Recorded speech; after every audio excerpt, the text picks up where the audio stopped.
Alright, hello everyone, welcome back. This is Mr. Widmeyer again. So what we're going to look at now is letter F for our summer curriculum or summer calculus review packet, and it's going to be trigonometry. And this is a very important topic. It's probably one of the newer topics or newest topics for you, the one you maybe feel the least steady about, and it's also going to be the one that shows up the most out of all of these. So it's simultaneously a newer concept for you, but also one of the bigger concepts that you'll definitely want to have down. So this can cause some problems for some students, and so we want to make sure that you really have these ideas down. So let's jump right in here about how to do this.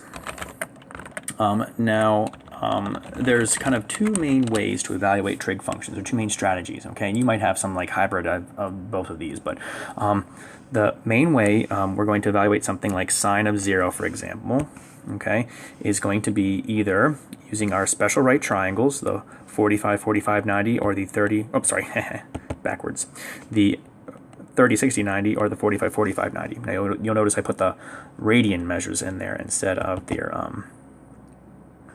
degree measures, okay?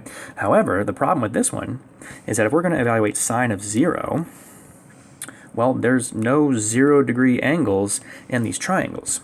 So we have to go to our unit circle stuff right over here, okay? Now, to find 0 degrees, well, that's just right here, right? And that's going to give us a coordinate on the unit circle of 1, 0. Remember that the x-coordinate is the cosine, okay? And the y-coordinate gives you the sine. So, since we want sine of 0, that means we want to find the y-coordinate of the location at 0. So the y-coordinate is 0. So sine of 0 is 0. Okay, cosine of pi. Okay, so again, we're going to look for cosine of pi. Cosine of pi is not in our special right triangles here, so we can't use those again. We'll have to instead go to our unit circle here. Okay, cosine of pi, so pi is 180, so it's halfway around our circle, right over to here, right, there's the pi. And cosine is the x-coordinate at pi, so -1 would be our answer there. Okay, tangent of 2 pi, so again, I'm going to use tangent here. So 2 pi is located at the same location as 0. Right, so it's one full rotation around our unit circle. That would give us the 2 pi, which gets us the same coordinate of 1, 0. Now you'll notice here, right, that I said that x is cosine and y is sine, but what is tangent? Well, tangent is equal to sine over cosine. Okay, so you find the sine of the angle, or tangent of theta, we'll say, is equal to sine of theta over cosine of theta. There we go. So what's sine of 2 pi? Sine of 2 pi is the y-coordinate of 0. And what's cosine of 2 pi? Cosine of 2 pi is the x-coordinate of 1. And so we get 0 over 1, or just 0. All right. Now, we move into number 4 here, which is in a format where we can actually use our special right triangles. So again, we could use our unit circle here and go to 3 pi over 4, which is right over to here, okay? And that gives us this coordinate of -√2 over 2, common √2 over 2. And since we are looking for sine of 3 pi over 4, it's going to be the y-coordinate at that point, which is the positive √2 over 2 right there. Okay, like so.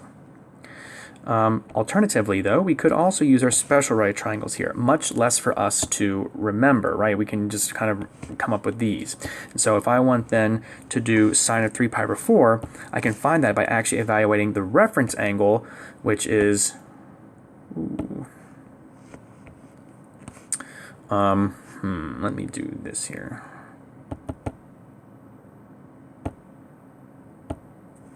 There we go. Okay, I want to fix this here.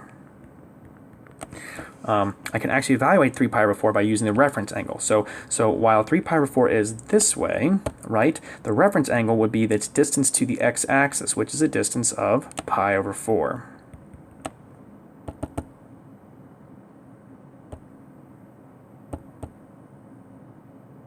And so we can use our special right triangle right here. Okay, now how do we use this special right triangle, though, to get sine? Well, remember, according to SOHCAHTOA, sine is the opposite over the hypotenuse, right? So, pi over 4, opposite root 2 over 2 over the hypotenuse of 1. So, we get root 2 over 2. But we also need to keep in mind the SIGN, whether that's positive or negative. That's sine, okay? The sign, whether it's positive or negative, the SIGN sign. And we do that by using our little all students take calculus mnemonic device there to help us. So all the trig ratios are positive in quadrant 1. Sine and its reciprocal cosecant are positive in quadrant 2, which is where we are. So sine is positive here. So we're going to keep that positive root 2 over 2. And there's we get the positive root 2 over 2. Okay? If it had been in quadrants 3 or quadrant 4, then our sine ratio would have been negative, because in quadrant 3, only tangent and its reciprocal cotangent are positive, and in quadrant 4, only cosine and its reciprocal secant are positive. All right, so cosine 7 pi over 6, we can again use our special right triangles here. So for 7 pi over 6, the reference angle is pi over 6, so we can go right here to our special right triangle, 30, 60, 90, or the pi over 6, pi over 3, pi over 2, right triangle. And pi over 6 is the reference angle. Cosine is adjacent leg over the hypotenuse. So adjacent to the pi over 6 is the root 3 over 2, and then the hypotenuse is 1. So it'll be root 3 over 2 over 1, or just root 3 over 2. Alrighty, and then since we are in what quadrant, though? Where is 7 pi over 6 located? Well, it's just a little bit more than 6 pi over 6, which would be the same as pi. So 7 pi over 6 is right here in that third quadrant.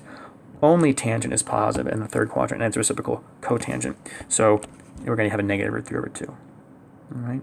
Alternatively, if you just looked at your unit circle here, we went to 7 pi over 6 right there, and we found the x-coordinate for sine, or sorry, the x-coordinate for cosine there. It's going to be the negative root 3 over 2 as well. Okay, so really your choice. Tangent pi over 3. Okay, so tangent is opposite over adjacent, and so here's the pi over 3. Opposite that is root 3 over 2. And then adjacent to that is 1/2. So it's going to be root 3 over 2 over 1/2. But instead of dividing by a fraction, we can multiply by the reciprocal. So times 2 over 1. The 2's cancel, and we get positive root 3. And since pi over 3 is in the first quadrant, we know that's going to be a positive root 3. Okay? Moving on. So secant, evaluating that, well, we can evaluate the secant, remember, is the reciprocal of cosine. Cosine of theta equals 1 over the secant, or vice versa, secant of theta equals 1 over the cosine. So evaluate cosine, and then just take the reciprocal of your answer is what we can do here. So treat this as like it's cosine of 3 pi over 2. And we'll go to our unit circle here. 3 pi over 2, right here. Cosine is 0. But what's the reciprocal of 0? Well, if the number is 0, 0 as a fraction would be like 0 over 1. The reciprocal of that would be 1 over 0, or in other words, undefined. Okay? Cosecant, so that's the reciprocal of sine. So again, let's find sine of 2 pi over 3 and then just find the reciprocal of that answer. So we'll do sine of 2 pi over 3.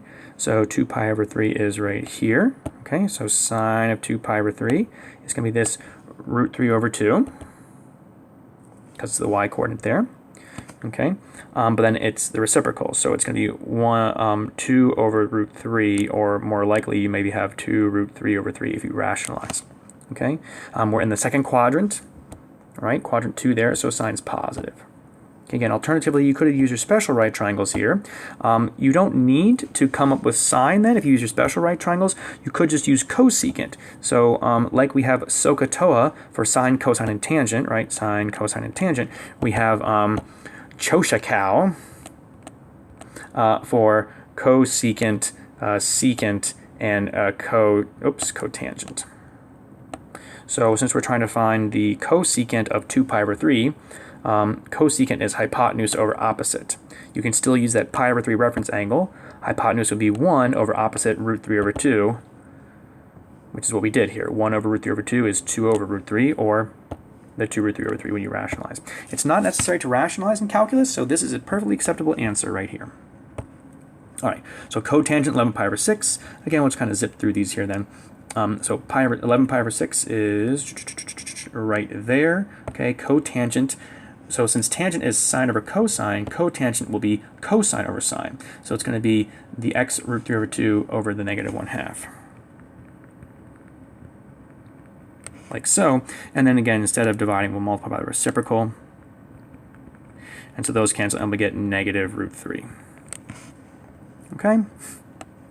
We'll do 10 and 11 here, and then I'll do another video for the rest. So 10, we're asked to find sine of negative pi over 6. Now, we don't have on our graph here any negative angles, right? The very first one we have here is pi over 6, and if we go this way, we get 11 pi over 6.